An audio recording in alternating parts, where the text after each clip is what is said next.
Hi guys, today we're taking a look at the new PlayStation Portal, which is an accessory that allows you to remote play on your PS5. Details are in the description below, including purchasing links. So this is my full review and I'll be taking a closer look at the design, go through the spec, show you how to set it up and test out the performance with some gaming at home and remotely to give you my overall thoughts, highlighting any pros and cons to give you a better idea if it's worth getting or not. But before I begin, if you're new to the channel, hope you can support me by subscribing and hitting the bell icon to get notified of my next release. And if you have any questions, drop them in the comments section below. A big thank you to PlayStation for gifting this to me, although all opinions are my own. Let's take a quick look at what you get inside the box. You get a cable which has a USB Type-C connector at each end and is 144 centimeters long. You get the PlayStation Portal and a user manual. Taking a closer look at the Portal, it comes with a removable screen protector. The design looks pretty cool, with it literally being a DualSense controller cut in half with an 8-inch screen in the middle. It has a color combo of a standard DualSense controller being white and black, weighing in at around 533 grams, although in the manual it says it's 529 grams. Size wise it's 30.5 centimeters wide, depth is 11.5 centimeters and the height is 6 centimeters. The controls are identical on either side to a DualSense controller, where on the left you have your D-pad, left stick, create button, with there being a PS button next to it. On the right you have your action buttons, right stick, options button and a mute button next to it. There's LEDs on each side which come on when you turn on the device, just like on the DualSense controller. At the top on either side you have your left and right bumpers and triggers, and at the sides of the screen you have two built-in stereo speakers. And just below that you have your power button, PS Link button, which allows you to pair the Portal to some of PlayStation's newer headsets using their new connectivity standard called PlayStation Link. And on the other side you've got your plus and minus volume controls. The back looks like an elongated DualSense controller, with it being smooth matte white. Underneath this you have a USB Type-C port for charging the device and an auxiliary port allowing you to plug in wired headphones. The grips on both sides still have the small PlayStation logos on them, providing a nice grippy feel to it, which fades out to a smooth finish on the middle panel. There's small holes in the middle at the top and bottom of the screen which are for the microphone.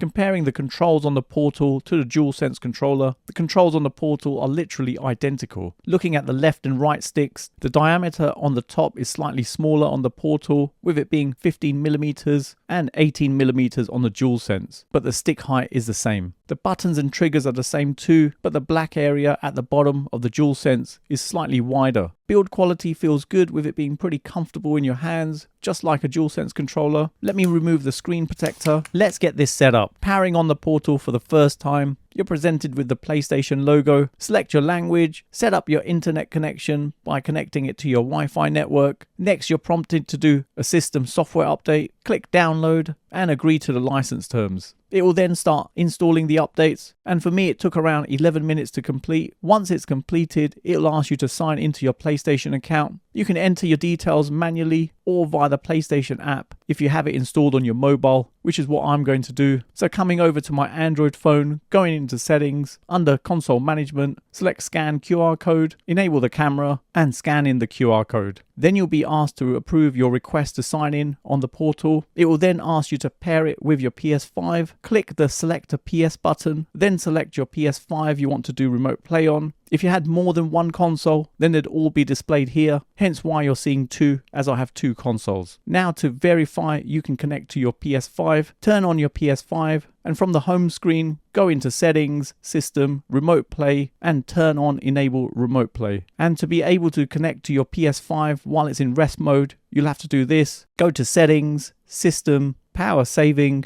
features available in rest mode, and turn on stay connected to the internet and enable turning on PS5 from your network. And that's it, as simple as that to set up. Let me initially show you around the interface. On the top right hand side you've got your Wi-Fi, battery, time and quick menu option. Clicking on the quick menu option, which you can bring up at any time by swiping left from the top right corner. Clicking on this, you're presented with an icon for your PS5, and next to that you have a PS Link headset icon. Below that is the brightness slider, and then there's airplane mode, and after that you've got settings. And this is where you've got network, and with this option you can set up your Wi-Fi connection, In system, you've got system software details with a reset option, language option allowing you to change it, date and time setting, plus a power saving option, onto display and brightness, where you can adjust the screen brightness and turn off the LED on the side light bars and mute button. Then we have controller, and this is where you can change the vibration intensity and trigger effect intensity. And finally, there's sign out. So in terms of functionality, this is a remote play device only, and you can't do anything else on it locally. The Portal has an 8-inch LCD touchscreen display with a 1080p resolution and a 60Hz refresh rate. The screen has a glossy finish with a 5mm bezel on the top and bottom and a 7.5mm bezel on the left and right. The picture quality is really sharp with vibrant colors, and it has good brightness levels, working generally well in a bright room.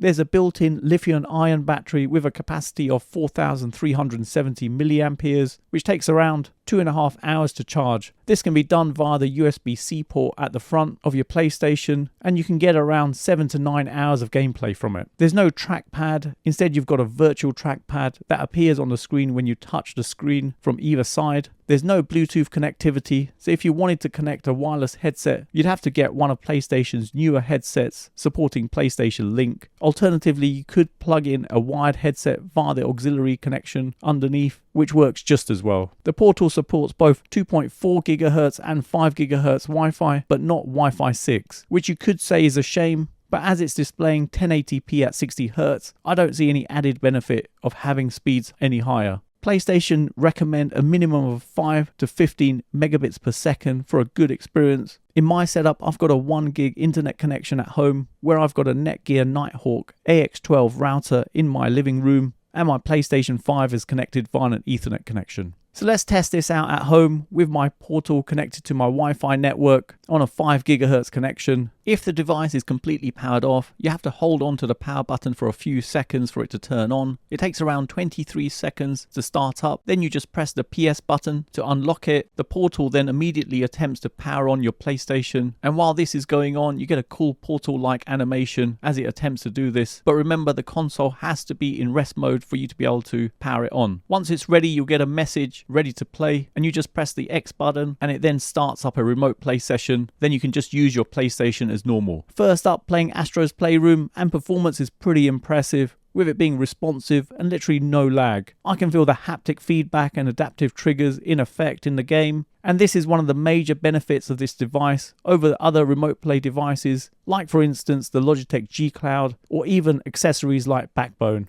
as it feels more natural when gaming, providing the same level of feedback you'd get when playing on the DualSense controller. Playing Spider-Man 2, performance was great, with a virtual trackpad working well when you needed it to, but it did feel a little bit strange having it like this. On to Gran Turismo, and the adaptive triggers worked pretty well, again giving a really good experience. And then on to Call of Duty, and this worked well too, with Fortnite and Apex Legends, giving literally an identical experience to playing in front of your console. Now, moving away from a strong Wi-Fi signal, you'll notice a slight latency at times in fast-paced action, but this really doesn't surprise me, as the device heavily relies on a good connection. Gaming on the 8-inch display at 1080p with a 60Hz refresh rate worked pretty well, and I don't think a 4K display would have provided much of a benefit, as a higher resolution would have needed a faster internet connection to get a good gaming experience. Now, with this being a remote play session, your PlayStation would need to be on and running at the same time. So if you left your TV on, you'd see a mirror image of what was on the screen appearing on the Portal. But the advantage here is that it allows you to free up your TV, or if you gamed in a separate room,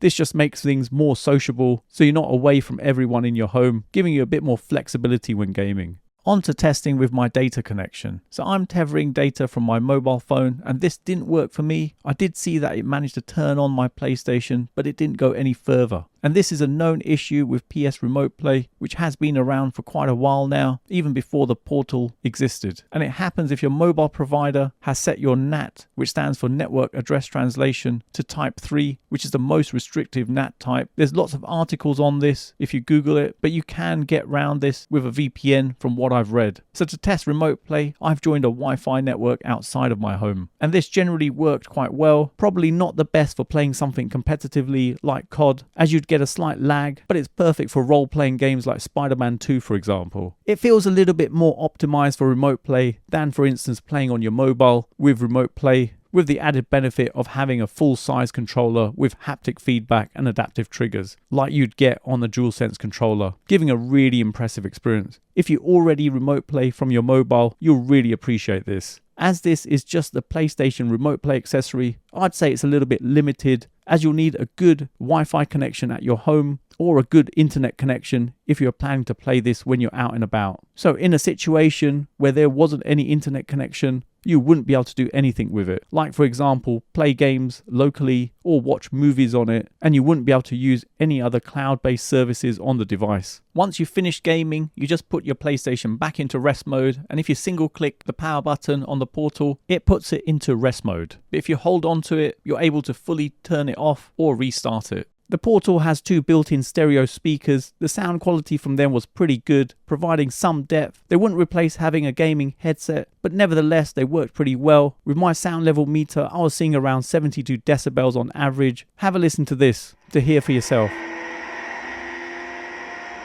So in summary, Sony have done pretty well with their first handheld remote play device with an 8-inch screen providing great picture quality, with it incorporating a full-size DualSense controller on each side, and with it supporting haptic feedback and adaptive triggers in games that provide that functionality. You can play anywhere in your home via Wi-Fi, allowing you to free up your TV or play on the go as well when you're out and about, as long as you have a stable internet connection. Price-wise, I was quite surprised with it coming in at $199 or £199 in the UK, which is actually really good for the price. As for example, the Backbone 1 mobile gaming controller costs around £100, so at double the price, you get a lot for your money. Negatives wise, with remote play, if you're out and about, you're dependent on having a good internet connection. Otherwise, you'll get some latency. Functionality wise, it's limited to remote play only, as there's no other apps on the device. So without internet, there's nothing you can do on the device. No other streaming services are supported on there, and there's no Wi-Fi 6 or Bluetooth support. And it would have been nice if it came with a hard carry case too. But nevertheless, it's a pretty impressive device. But what do you think? Is it worth getting? So there you have it, you've come to the end of another video, and I hope it's helped anyone thinking of purchasing this. Details are in the description below, including purchasing links. And for those of you who got to the end of this video, please leave a comment with the words PS Portal, as it's awesome to see who's got to the end of my video, and hopefully you guys enjoyed it. You can follow me on my socials, don't forget to hit the like button, subscribe to the channel, and turn on notifications to be notified of my next release. Thanks for viewing, and see you in the next one.